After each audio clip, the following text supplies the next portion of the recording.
bullishness is so real. I can't even explain. I'm so bullish about this information that I'm going to share on today's video that I actually want to show you how I do this research myself and show you the whole journey of my learning rather than showing you the result of my learning. When you're in the information like this so deep, it's super hard. It's really hard to control the bullishness, but wait around all the way to the end because at the end I give my honest thoughts and my whole perspective and I'm going to connect all the dots. The basis for all of this information in this video is from this one video. We're going to watch the entire video. As we watch the video, we're going to go off on tangents and talk about the other aspects. So let's look at this video with Thomas Moser. And Thomas Moser is way up there in charge of the Swiss National Bank. This is going to be extremely important moving forward. Central banks are known for setting interest rates, maintaining financial stability, and controlling the supply of money. They're less known for technical innovation. Yet currently, the Swiss National Bank and its international equivalents are exploring blockchain and other distributed ledger technologies for various purposes, including cross-border trading and settlement. I would like to hear from Thomas Moser, who belongs to the Swiss National Bank's wider governing board, why the central bank might be interested in issuing its own digital currency. Hello, Thomas. Hello, Jade. Can you tell me what is central bank digital currency and how far are you in creating your own CBDC? So central banks today create two forms of money. One are banknotes and the other are bank accounts at the Swiss National Bank. But those bank accounts are only available for banks, basically, to make payments among themselves.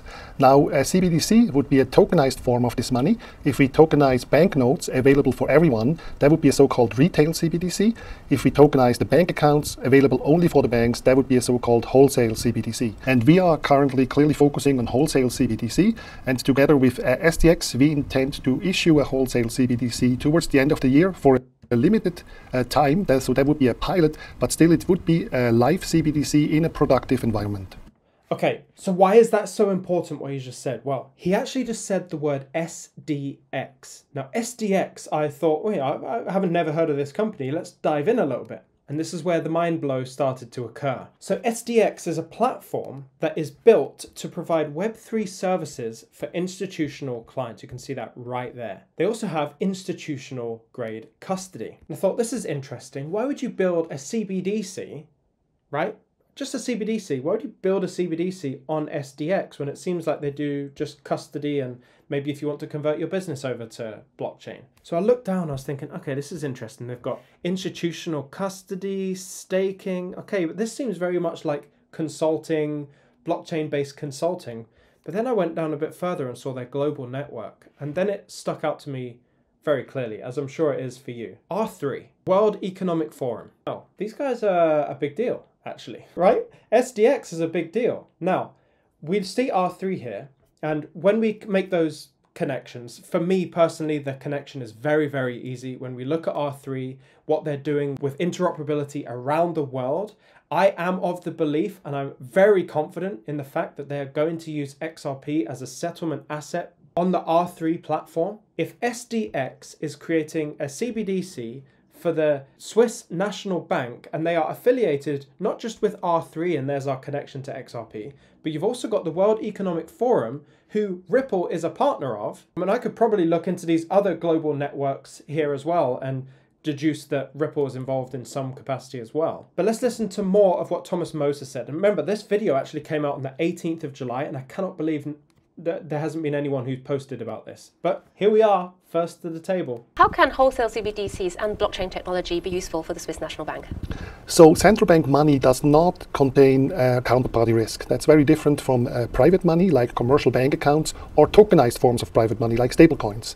If we issue a wholesale CBDC, so that would be a type of money without counterparty risk, and if you use that for settlement, that would clearly lower risks, and that is important, especially for financial market infrastructure that is, for instance, systemically important for wholesale payments. So in that whole thing there, he's just said we need to reduce counterparty risk, which you get with the retail environment, which you wouldn't get in an institutional environment.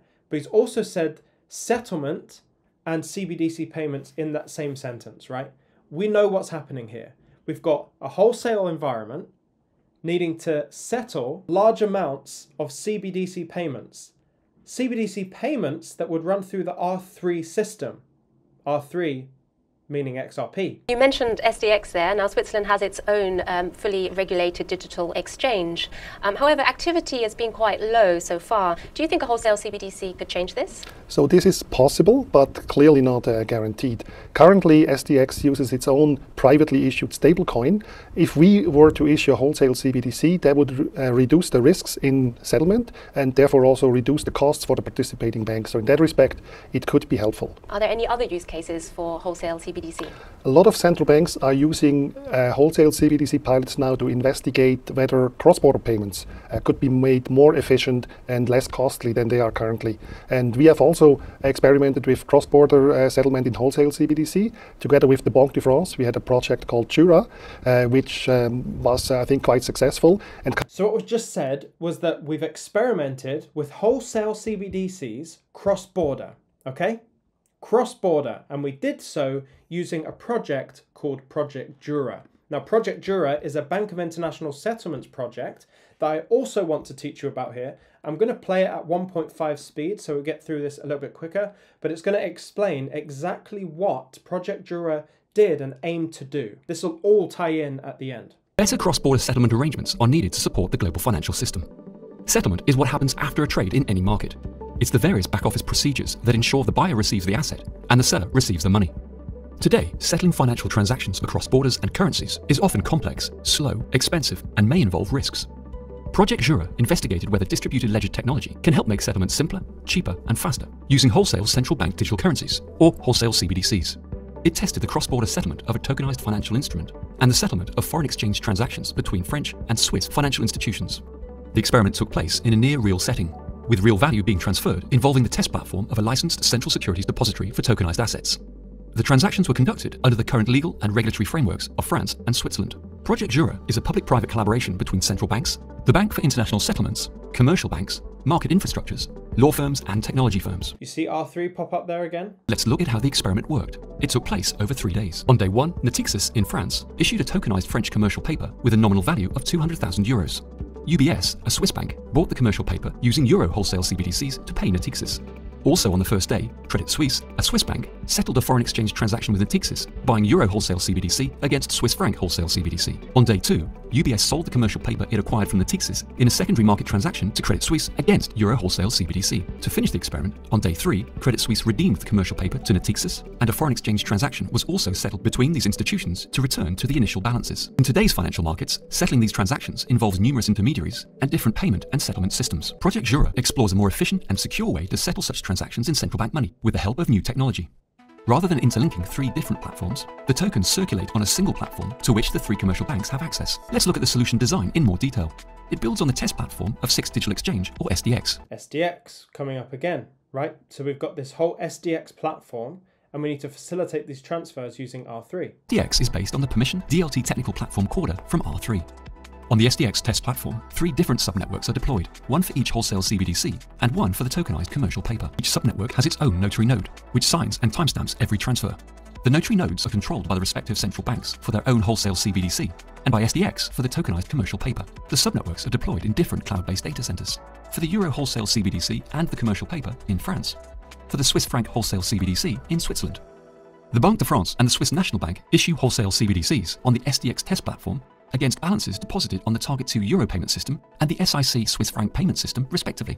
A tokenized commercial paper is issued on a newly developed distributed ledger platform called Digital Asset Repository, DAR. For the transfer, the tokenized commercial paper on the DAR is frozen and mirrored on the SDX test platform. With this setup, the 3 commercial banks involved can now transfer wholesale CBDCs and the tokenized commercial paper in SDX instantaneously and atomically, both for delivery versus payment and payment versus payment transactions. Going deeper into the settlements described earlier, let's look at the example of a foreign exchange transaction between a Swiss and a French bank, involving the transfer of euro wholesale CBDC against Swiss franc wholesale CBDC. The payment versus payment settlement takes place in 2 different subnetworks, one for the euro wholesale CBDC and one for the Swiss franc wholesale CBDC. The notaries in the subnetworks provide control over the settlements.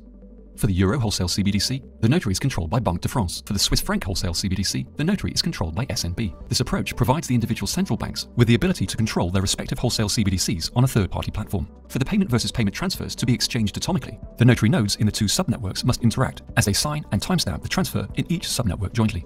So when I hear the word timestamp, meaning, you basically have to validate the transactions, and this all has to be done automatically. So you have to do this on a blockchain environment in order to facilitate this. And again, I will always come back to the idea that if we're talking about R3, which this is basically what R3 do, they figure out the logistics of how to move these assets in such a way to where it's interoperable perfectly, seamlessly, and automatically. They're just doing it on SDX, which is hosting the platform that allows R3's technology to work underneath it. And this is all the granular detail of how money is to be moved, the infrastructure required to do so. And that's what these projects are all about. That's what Project Jura is about. Let's finish it. For this, an innovative dual notary signing capability was developed by R3 for Corda and implemented on the SDX test platform. It ensures that the transaction is only processed if both notary nodes sign and timestamp the transaction. What do we learn from Project Jura? The project shows a new way to settle tokenized financial instruments and foreign exchange across borders, which works under realistic conditions. By issuing wholesale CBDC to eligible resident and non-resident financial institutions, the safety of central bank money is extended to cross-border settlements. And novel technology gives the central banks independent control over their respective wholesale CBDC issued on a single platform. Okay, so that's Project Jura. Let's get back to the video where he's talking and we're going to listen to more nuggets. Currently, we have a very interesting project called Mariana, where we are not only testing the cross-border settlement, but also the foreign exchange. So we built for that specifically, together with the Banque de France again, and together with the Monetary Authority of Singapore, a decentralized exchange. A DEX. A decentralized exchange, and this is what Project Mariana is all about. Let's get into Project Mariana. This one's a shorter one, but it's going to absolutely blow your mind when you hear some of the words that they're saying.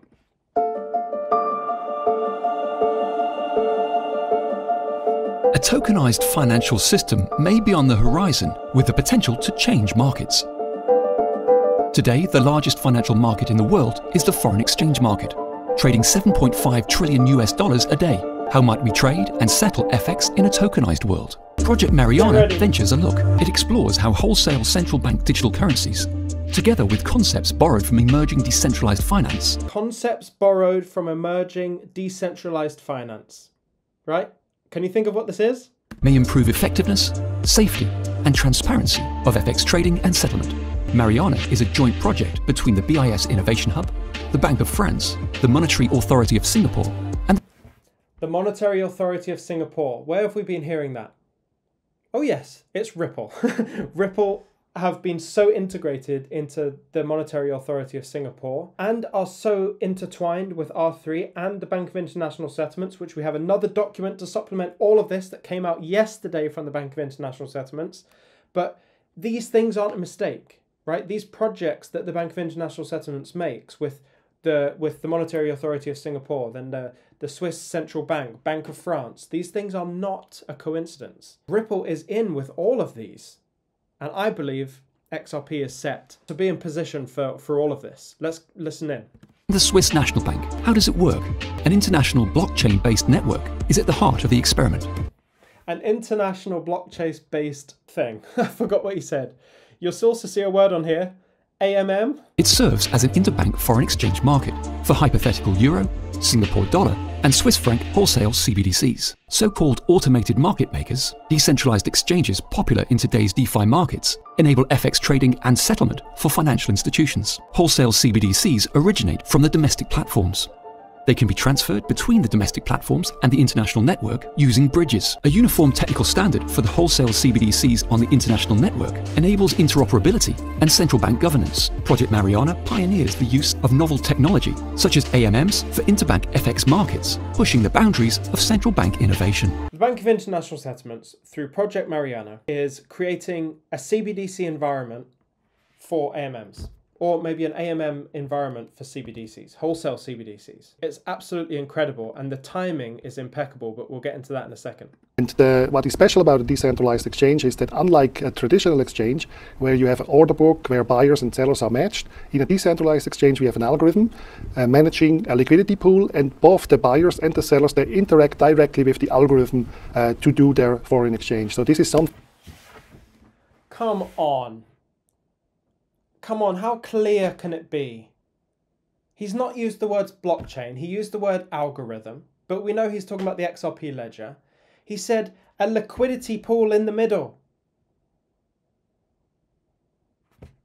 get into that in the end. I'm going to give my full thoughts at the end, but you know, come on. Thing that has been invented in decentralized finance, and we are now applying it to traditional finance for exchanging wholesale CBDC. What are the chances of the Swiss National Bank issuing a retail CBDC? So the Swiss National Bank concluded that at the current stage, Switzerland does not need a retail CBDC. We do not have a use case, and that might be different for other countries. But the arguments you usually have in favor of retail CBDC, like financial inclusion, improving the payment system, these are all factors that are not really relevant for Switzerland, and that is why we are focusing on wholesale CBDC. Isn't that fascinating how, you know, they're looking at retail and wholesale CBDCs, and it really is just like if I really don't need a CBDC or a type of CBDC, we just won't make it. Or if we really don't need cross-border payments, they just won't upgrade it, right? This is really important distinction. And this is why the whole ecosystem will come up, because different countries will have different requirements. But when you've got countries that need to send cross-border payments and it really makes an impact on their kind of quality of life as an institution, they're going to adopt the best technology. They're just choosing what's best for them. And a retail CBDC for Switzerland doesn't make sense, but a wholesale CBDC, well, very much does. And you'll notice I got very excited when he started talking about AMMs. Well, why did I get excited about that? Well, there will be a new update on the XRP ledger called XLS 30D. Now, XLS 30D is applying an automated market maker system within the XRP ledger. And this moment, when this happens, we're thinking at the end of the year. I've had the tip off, and I know people have talked to David Schwartz and said that, and David Schwartz said that this is going to be in effect in October. The timing is impeccable, and let me show you why. Now, if you remember a little bit earlier in that conversation, he did mention when this wholesale CBDC is going to be put in place in Switzerland. Let's have a listen again. And we are currently clearly focusing on wholesale CBDC, and together with SDX, we intend to issue a wholesale CBDC towards the end of the year for a limited time. So that would be a pilot, but still it would be a live CBDC in a productive environment. Towards the end of the year. Now let me just refresh your mind. David Schwartz, it has been said that he's excited about October for AMMs on the XRP ledger. The end of the year would be December. Just before the end of the year would be November. Towards the end of the year would be October. I know I'm getting a bit like linguistic there and looking at the words specifically, but the timing is impeccable. Automated market makers have been tested by the Swiss National Bank. Cross-border payments have been tested using an R3 system via SDX, and they're launching that CBDC towards the end of the year. And they've also explored AMMs using decentralized technologies for traditional financial systems. They talk about liquidity pools and tokenization. I just can't see a world right now where XRP is not involved. And then I noticed yesterday that a Bank of International Settlement working paper came out. This is number 1112. Oh my goodness, they must be so busy.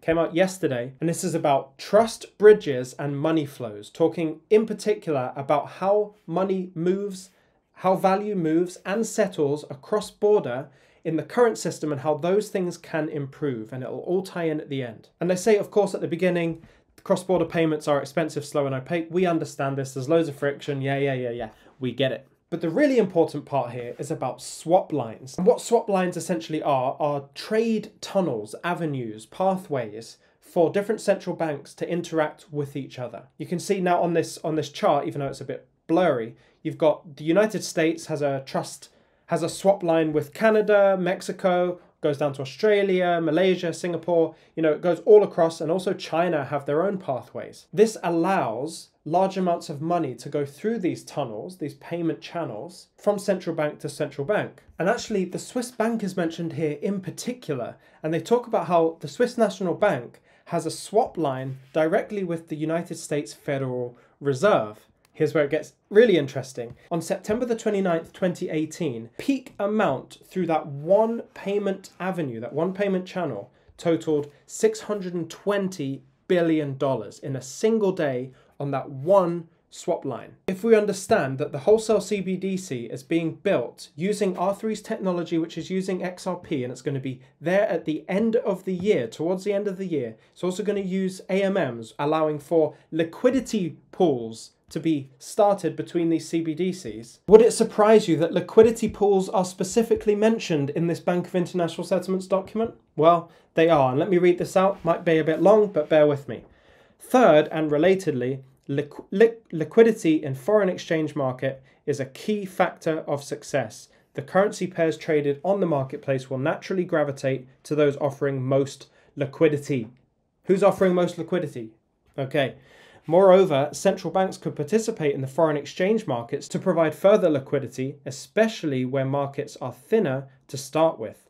Also, the foreign exchange market can be designed to draw lessons from decentralized finance, such as building liquidity pools in order to broaden participation. Okay, the particulars lie outside the scope of this paper, but are investigated in other ongoing work. Finally, foreign exchange trading could be run using specifically designed auctions to maximize liquidity. I wonder how they're going to do that, right? And I actually go into painstaking detail here about how liquidity slippage works as well. So they really understand this stuff. But with these swap lines, there are inefficiencies, and they have thought of a way that they could improve the efficiency and liquidity of these swap lines, right? And just get ready. One option is to draw on the earlier example of a central trust enhancing entity. Central trust enhancing entity. So rather than having this complex settlement and value transfer system using all, we saw that on Project Jura on that illustration. If we can have a central liquidity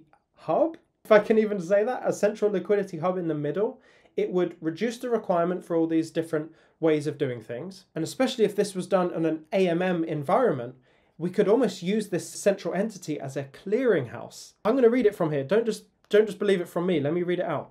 One option is to draw on the earlier example of a central trust enhancing entity, limiting the need for costly bilateral relationships. In this case, the entity would resemble a global clearinghouse to intermediate swap arrangements between central banks. I wonder who's going to intermediate wholesale CBDC value transfer, right? It's R3. R3 are doing that. How are they doing that? Well, they can set up those infrastructures and connections, but what's the underlying asset? This is the big question. I believe that to be XRP. So the next obvious thought was, well, what can classify as a clearinghouse? What entity could be a clearinghouse? And like, my brain is thinking, well, obviously, and your brain too, is Ripple. Why wouldn't Ripple just be that global clearinghouse to transmit the value using their liquidity pool in XRP, right? That on-demand liquidity. But then I thought, okay, well, it doesn't actually even have to be Ripple. Could be R3. Because when you look at Ripple, you've got speed and efficiency. Obviously, that solves lots of the cross-border payment problems. They've got that infrastructure of more than 300 financial institutions already within their books, let's say. And they can use the XRP token as that liquidity provider for those swaps, for those swap lines, to make those better, and for use in the AMMs, which is crazy because I thought this liquidity AMM system is very much a DeFi system. Being brought into the traditional system is insane for me to hear from the National Bank of Switzerland. Obviously, there are challenges with Ripple being in that position because that court case, there's this institutional side of things in that court case that are unresolved at this point. And so there could be kind of obstacles in the way in that capacity for Ripple. But then there's also, you've got to have that adoption and trust worldwide, which I think the trust is being built and is basically established with as much as it can be without actually putting out CBDCs in reality at scale. But we just have to wait for adoption on that side. But R3 could in fact be that clearinghouse platform software that allows for the interoperability. And R3 seems to be uniquely positioned to be that kind of entity just because of how connected they are to the Bank of International Settlements and how fundamental their role is on an enterprise level in this whole world of CBDCs. They also range across many different ecosystems, which plays into its favor. And the most important thing here is that they are completely interoperable. Having the interoperability leg as a fundamental part of the body that is R3 puts them in a tremendous position. Now, one of the problems with R3, that I'm just trying to look from a holistic standpoint, the problem is that they don't have a native cryptocurrency. But if they are, and in my opinion, going to use XRP exclusively for settlement of value, especially in CBDCs, do they need a token? They've kind of got a token, and that's XRP. And so we're in the weeds of the video now. You can see the whole picture. You can see how these projects, Project Jura, the Bank of International Settlements, the Central Bank of Switzerland, and the Bank of France, the Monetary Authority of Singapore, XRP, Ripple, SDX, CBDCs on a wholesale environment, AMMs, it all goes together. And even yesterday's video talking about electronic trade documents and how this is going to be, you know, the whole smart contract side of things. This is all coming together piece by piece. And I think it is no coincidence that you have Ripple influential in the space of cryptocurrency and blockchain with central banks and financial institutions. I see it as no coincidence that R3 is so heavily involved with everything CBDC and interoperability. The connection between those two is undeniable. And the fact that the Central Bank of Switzerland acknowledges they don't need a retail CBDC and they're going to put a wholesale CBDC into play, active in a live environment towards the end of the year, at the same time as AMMs come on, the XRP ledger come on. It's so clear. It is so clear, and I'm so excited.